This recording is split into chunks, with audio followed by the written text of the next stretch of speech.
бинандаи азиз салом, мегӯянд ки дар шоҳроҳи зиндагӣ на ҳар кас метавонад номи хешро сабт намояд ё ки аз худ нишоне ба баъд гузошта бошад.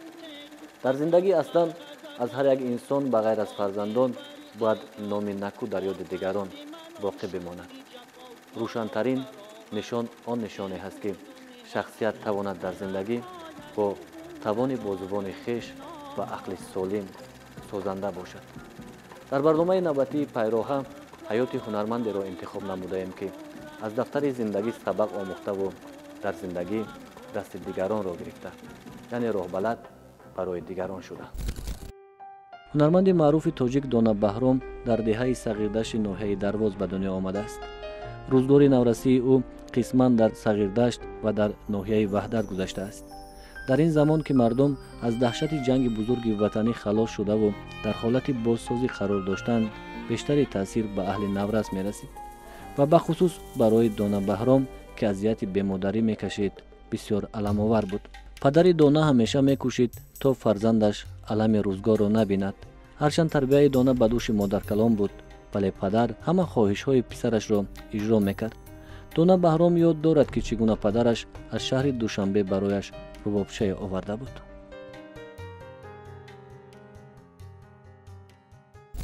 аз рӯзгори кӯдакӣ бештар ман момама дӯст медоштам. хеле зани ғайюр буданд, зани донишмандам буданд. духтари Инатлобой буданд. Инатлобой аз Дарвоз улав мекашид то Бухоро. вай як гала асп дошт, 50 аспи зоянда дошт ки бояд он аспҳо байтал мегуфтанд, чунки ино асп қатӣ мебурданд ку ҳамон хабарҳои аз Бухоро то Дарвоз, то мири Дарвоз. ин Инатлобой ҳамин хел бой буд ва дар рӯзҳои Наврӯз Балх ҳам рафта дар онҷа байрақ мебардошт, оташ мебардоштанд, ҳамин хел нақл мекард ҳамати. момам бисёр афсонагӯй буд, афсонаҳои зиёд барои ман нақл мекард. афсонаҳош ҳоле ҳам дар ёдам монда якчандта. хуб, баъд назмам хеле хуб медонист.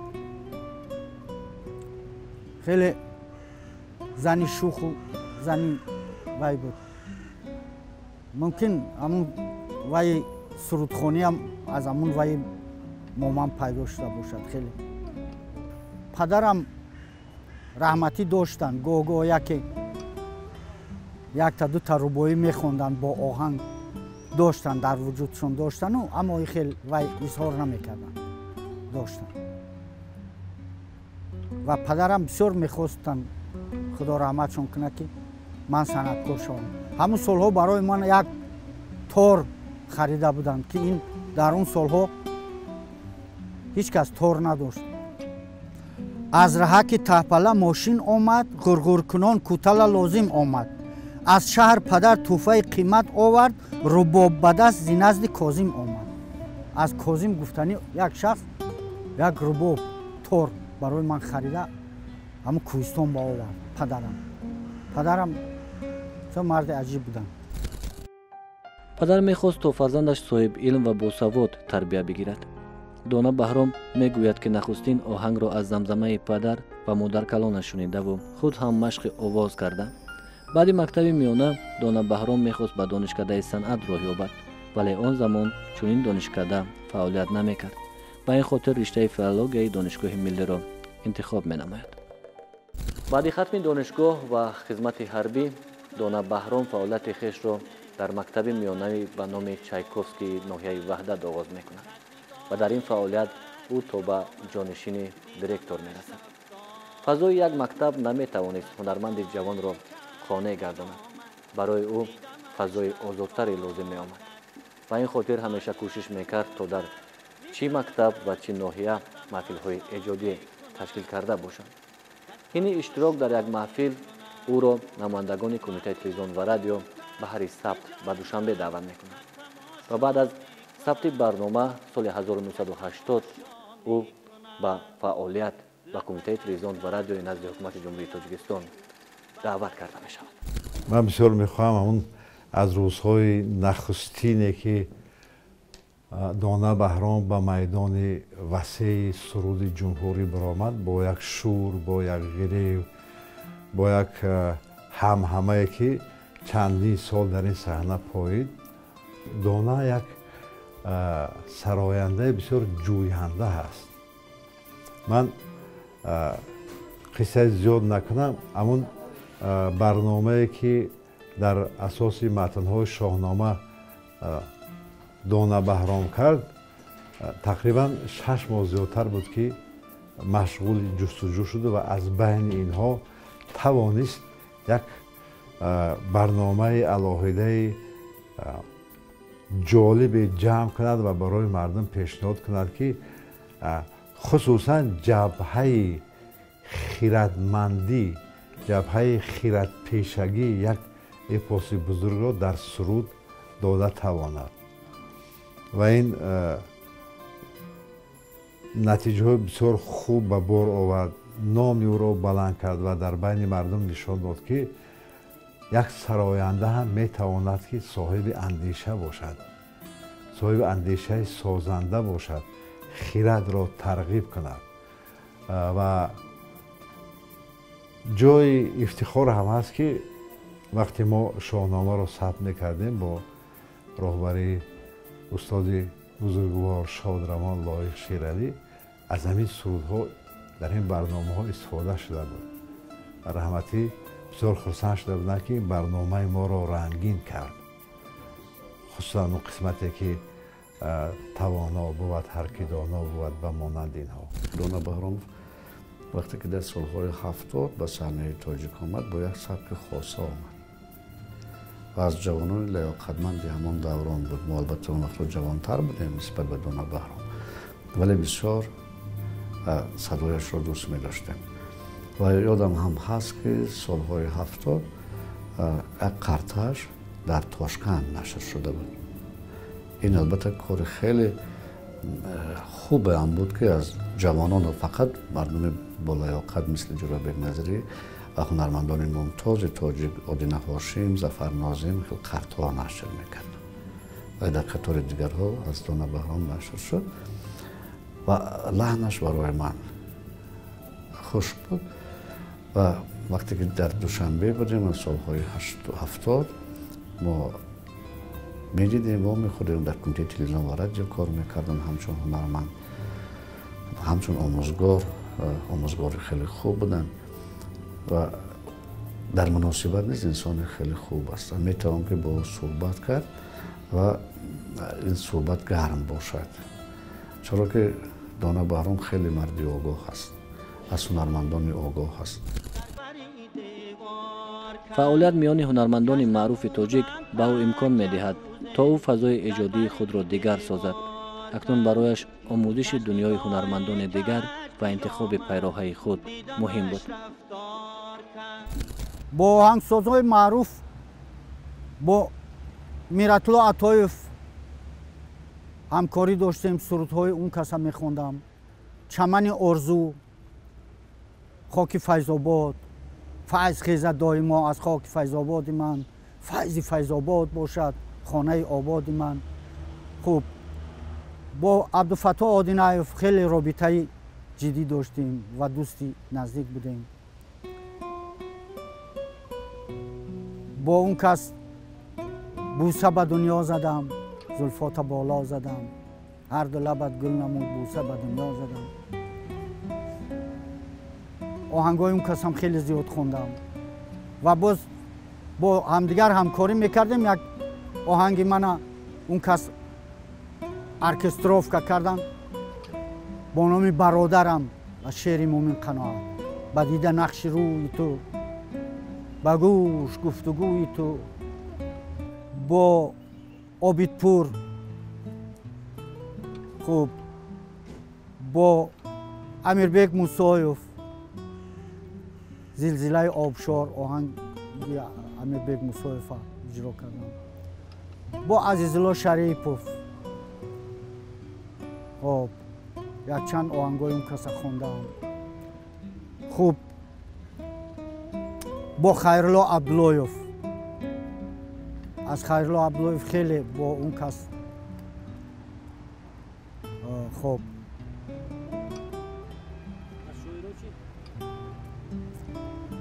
با شاعر را با مومن قناعت، با استاد مومن قناعت، با استاد گلنظر، بیشتر با استاد گلنظر خیلی همکاری‌های زیادی داشتیم. با استاد نظر یزدان خیلی همکاری‌های زیادی داشتیم و بسیار سرودهای اون کسا اجرا کردم. دونا بهراموف که یکی از سرنده‌های شناخته جمهوری است، دارای بسیار صدای خوب، صدای فورم، بسیار لحن برا و لحن زیبا و البته ذوق بلندی بدیعی استتیکی او البته در نظر است و مشاهده می‌گردد. راستی سالهای 80 وقتی که ما با هم کار میکردیم، دونا بهراموف در هیئت انسامبل حافظان تلویزیون و رادیو در پهلوی استادان محبوب صنعت ملت تاجیک و مثل احمد باباقلوف، بای محمد نیازوف، برنو اسحاق و خب عبدالله نظریوف، براد یخشیوف، خب نخره رحمت و نگینه رؤوف و در پهلوی همین خیلی شخصیت‌های بسیار هم دوست داشته و مشهوری عالم صنعت تاجیک، یعنی که فعالیت خود رو پیش می‌بردند و ناگفته نماند که دونا بهراموف مشاهده می‌گردد که از روزهای اولی فعالیتش خیلی در جاده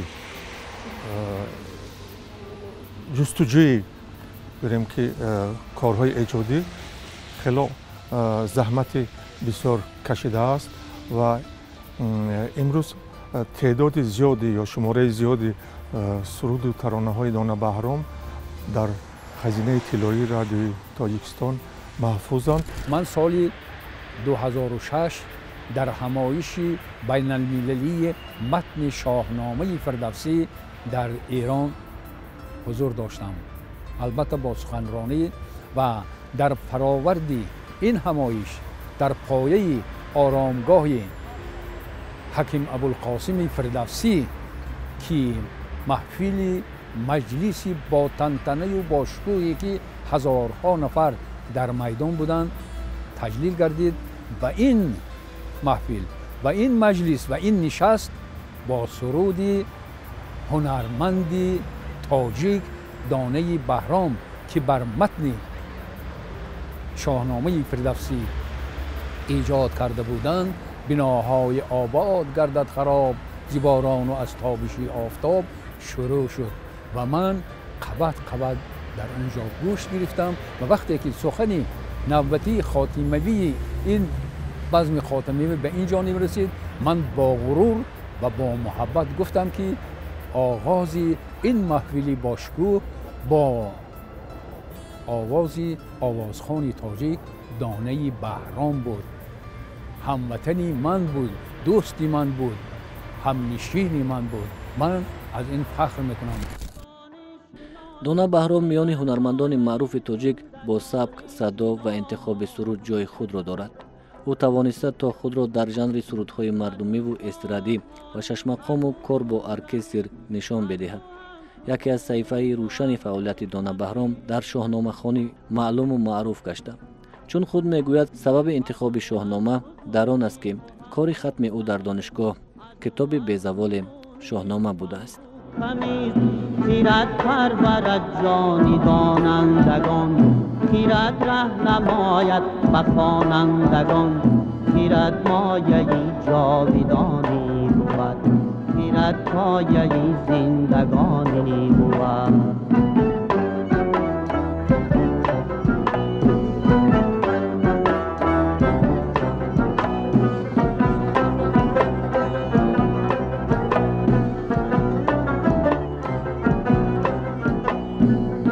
کس خیرت گردد آراسته چو گنج بود پر زر و کاسته دل کس خیرت گردد آراسته چو گنج بود پر زر و کاسته مدار خیرت را برادر بود خیرت بر سر دانش افسر بود مدار خیرت را برادر بود خیرت بر سر دانش افسر بود. خب شاهنامه خوانی که من دانشگاه ملی تمام کرده بودم اصلا شاهنامه کار کرسی من بود چون با شاهنامه رو آوردم دیدم که در شاهنامه هم تاریخ ما نهفته هم تاریخ شاهنشاه‌های ما از دوره پیشدادی ها سر کرده دوره کیانی ها دوره هخامنشی ها دوره آمدگی خب تو دوره اشکانی ها و ساسانی ها همه همین دوره را تاریخشون در شاهنامه نهفته بعد در شاهنامه آید تاریخ صنعت ما من همین در دوره هخامنشی ها خیلی صنعت ما رشد میکند بنابر همین من همین شاهنامه را کانسپت شاهنامه را در سرودها جا کردم شاهنامه که بیزوال است نمیرنده است چرا ما بیزوال میگوییم شاهنامه را برای آن که در شاهنامه یک چند چیز هست مثل خیرت مثل دانش مثل نیکی و بدی جنگ و صلح وطن و وطنداری اینا همش تابع آدمی هست این موضوع هست بنابر همین من اون سرودهایی که انتخاب کردم در اساس همین اون چیزایی که حاضر گفتم در اساس همینا سرودها را انتخاب کردم ما همکاری زیاد داریم از اون جمله سرودهای ای لاله لاله هست اون سرود تبخال لاله نام دارد به نزدیکی حیاتهای مومن و سرود رو بازخوانی کرد که من بسیار خرسند شدم از این سرود و سرودهای دیگر و یک سرودی که من گمان میکنم هم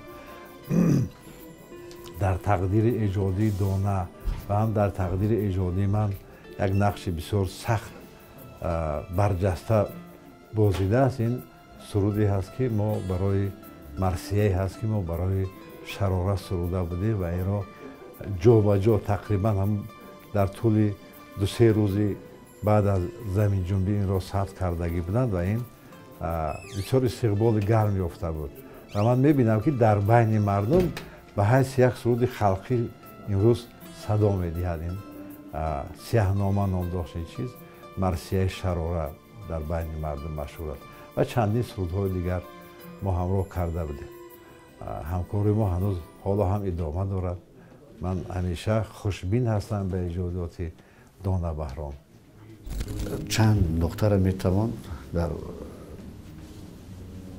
آثار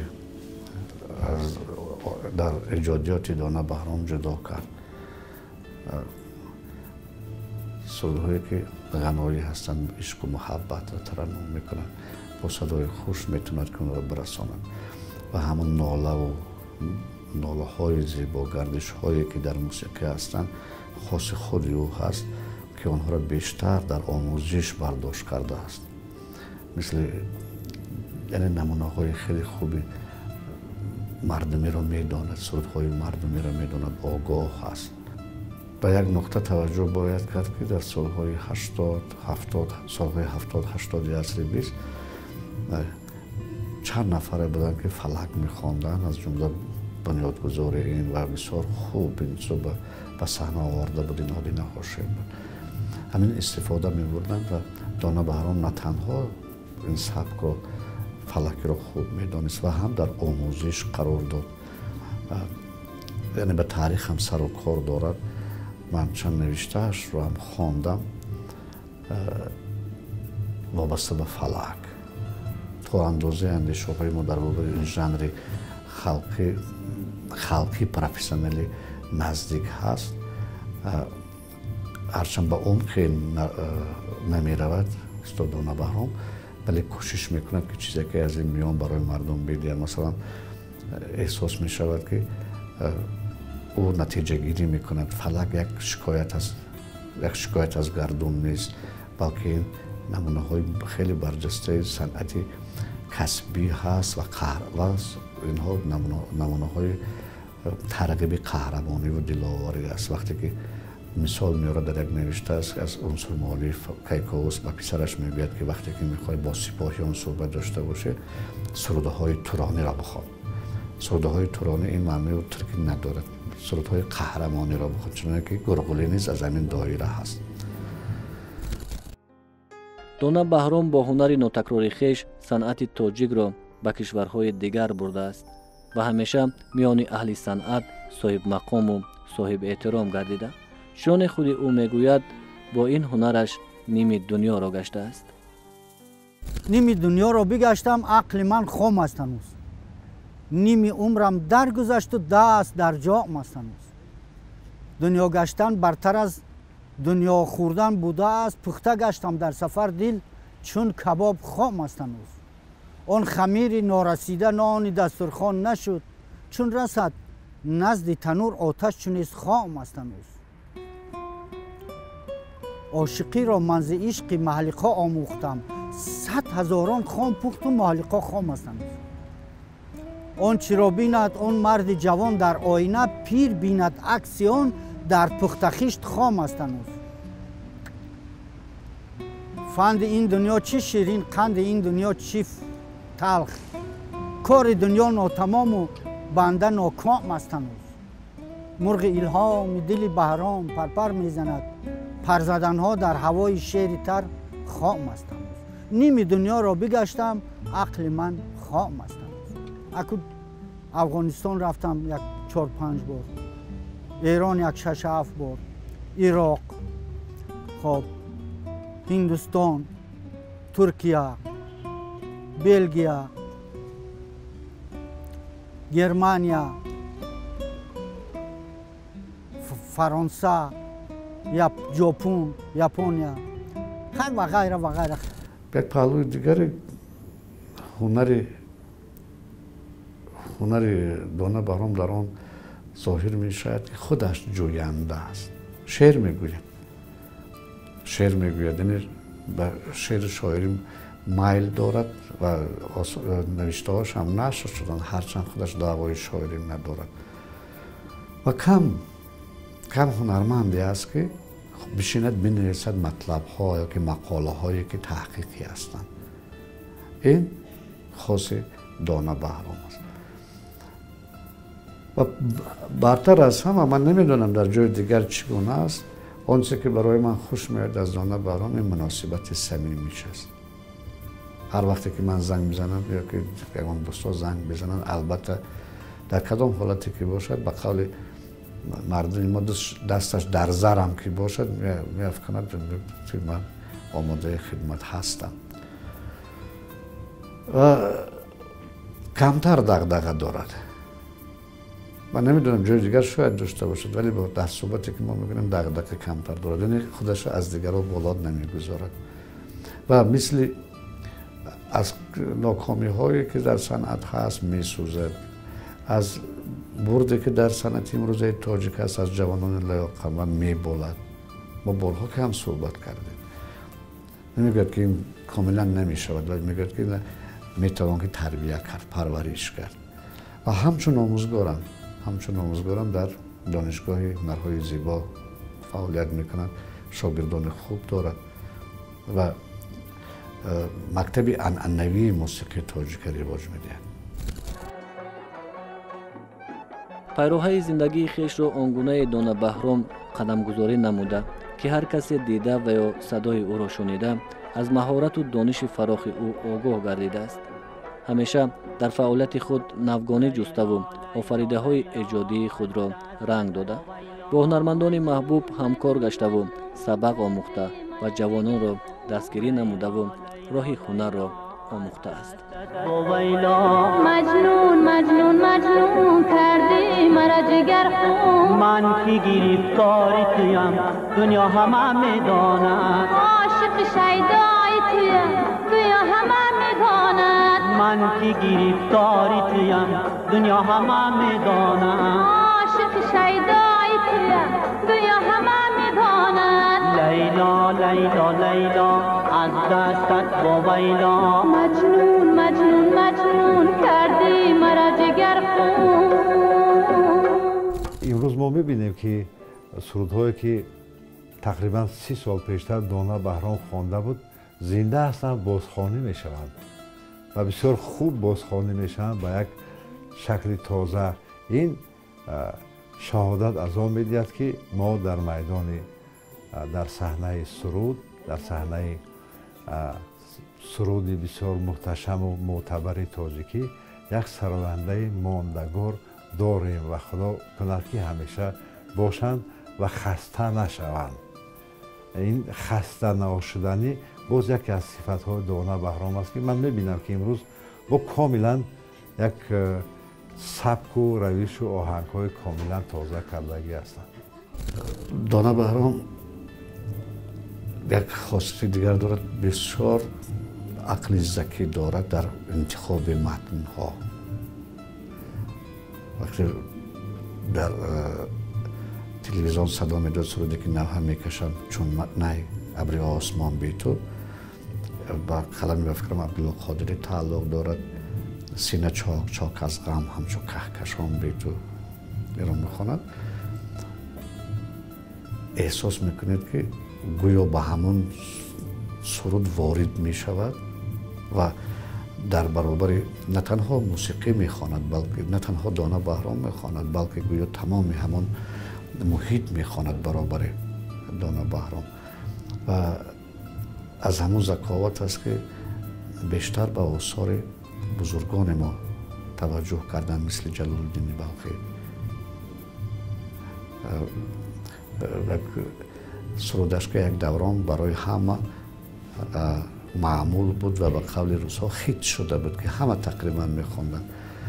در گمان من بیشتر 150 یا که بیشتر از 100 بگویم اگر غلط نکنم سرودهایی که دانا بهرام می‌سراییدن دیگران نیز سراییدن، از جمله خرما شیرین و غزل معمول و معروف مولانا بلخی را می‌خواندن که در همه جا او شنیده میشد. دیدم نگار خود را میگشت گرد خانه، برداشته رو با میزد یکی ترانه. اگر دانا بهرام شعری را که طعم دیلشان است پیدا کنند و چه از سخنوران گذشته ما چه از سخنوران امروزی ما اون را خواهند که به سرود تبدیل دهند، با اون آهنگ بندند، البته باره به این جانب مراجعت میکنند. امروز دانا بهرام دوسنت دانشگاه هنرهای زیبا می باشد. جوانان هنرمند را سبق می دهد و امید بر آن دارد که محض همین جوانان کوشش به معرفی صنعت تاجیک می کنند تا صنعت مردمی ما در سراسر عالم شهرت یابد. بهر شاگردان خویش کتاب ایجاد می کند و هنگام آزاد از کار شعر هم می گوید. دانا بهرامов یکی از استادان ورزیده ساحه سرایندگی دانشکده دولتی فرهنگ و صنعت تاجیکستان به نام استاد میرزا турсунзода به حساب می روند. استاد سالهای طولانی در تربیت نمودن کادرهای بلند اختصاصی ساحه سرایندگی، یعنی خودشون که یکی از دوسنتان کافدرای سرایندگی خلقی دانشکده هستند، سهمی ارزنده دارند. امروز استاد با دانشجویانی که اختصاص سرایندگی را انتخاب کرده سزاوار نام دانشجو گردیدند، از روی یعنی برنامه تعلیمی سبک و اسلوبی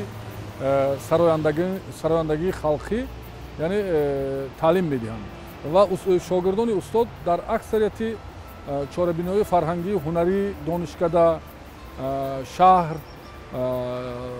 یعنی با یعنی نمره‌های بهترین برآمد کرده، یعنی هنر و استعداد آموخته‌شان را از استاد دانا بهرام پیشکشی تماشابینان می‌گردانند. ما استادان دانشکده دولتی فرهنگ و صنعت تاجیکستان از استاد یعنی از فعالیت ایجادی و پداگوگی استاد خیلی خرسند هستیم، راضی هستیم. من از خردیم این حافظ ممتاز را بسیار میپرستم، سرودهایشان را дар оиламо замзама мекунем ва имрӯз тақдир ба мо даст додааст ки мо ҳардумо дар як утоқ ба донишҷӯён таълими мусиқӣ медиҳем. бисёр чизҳоро ман аз устод мепурсам, аз он кас то ҳол мо меомӯзем ва бисёр як сабки аҷоиб доранд акаи дона ва як ҳофизи муваффақ ҳам ҳастанд. ва нисбати ҳам дар тайёр кардани мутахассисон ва ҳам инчунин барои омода намудани маводҳои таълимӣ методӣ барои донишҷӯён хеле заҳматҳои зиёде кашиданд ки чанд китоби устод, мисол гирем китоби дарсӣ, яъне донишҷӯёни ин бахш ба ҳисоб меравад ва ҳаминро ҳам низ қайд кунем ки худи сурудҳои устод вақте ки иҷро мекунанд, яъне интихоби шеър ба оҳангдарорӣ ӯ шеър суруд, яъне ин як хазинаи бузурги маърифат аст. Барои чӣ? Барои он ки бештар дар бештари сурудҳои устод хират мавқеи асосиро интихоб мекунад. некӣ, накӯкорӣ, ватандӯстӣ, худшиносӣ, худогоҳии миллиро мо аз сурудҳои устод хеле возеҳ дарк мекунем. имрӯз аз фаъолияти Дона Баҳром дар Кумитаи телевизион ва радио назди ҳукумати ҷумҳурии Тоҷикистон беш аз 200 суруд сабт гаштаву ҳифз мегардад. ҳамзамон аз ӯ китобҳои назмӣ ва китобҳои маърифатӣ ки барои ҷавонон пешниҳод шудаанд ба нашр расидаву дар дасти ҷавононанд, яъне ҷавонон роҳи ӯро идома медиҳанд. бо фазои солими рӯзгор шукр мекунад, ба доди худовандӣ шукр мекунад ва оромона дар фазои сулҳу озодии кишвар қадам мемонад. ҳамин шабу рӯз хеле розӣ ҳастам аз худам, чунки ман ҳамин шабу рӯз хаёл мекунам ки ҳамаи ҳамин баракатҳои дунёро худо ман ба дода бошад.